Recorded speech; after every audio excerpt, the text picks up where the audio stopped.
The booth hasn't rung in a long while. The ivy has grown thicker. The glass fogs even when it's warm. Still, he climbs the hill, not for the call, but for the stillness that came after.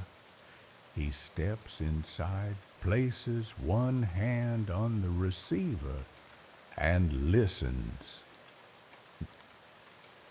not for sound, but for presence, like holding your breath in a cathedral of snow.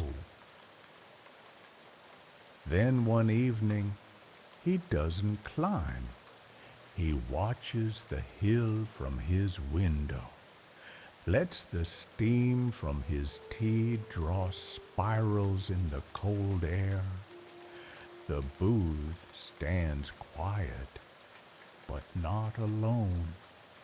A girl walks up, no older than a memory. She doesn't hesitate. She opens the door, steps inside, picks up the phone. No sound, no voice, but she smiles and whispers something not to be heard, only to be shared. The next day, someone leaves wildflowers by the booth. Another strings paper cranes across the door. One writes, "He listened when I had no voice."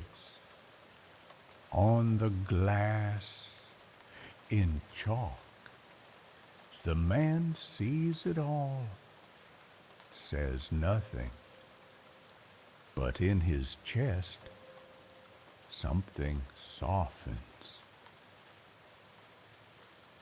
He no longer walks the path, but the path remembers him. And now, when someone climbs the hill, they don't wait for the phone to ring. They simply stand or sit or breathe. And in that stillness, something answers. A warmth behind the ribs, a name you forgot you had, a melody that doesn't need a sound. No one knows if he's still here, but the silence feels different now, less empty, more like a pause between two notes that still belong to the same song.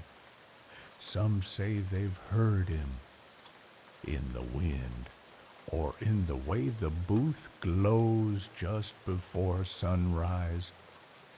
Others say he left the door open so the line could continue, and maybe that's all it was ever meant to be. Not a voice, but a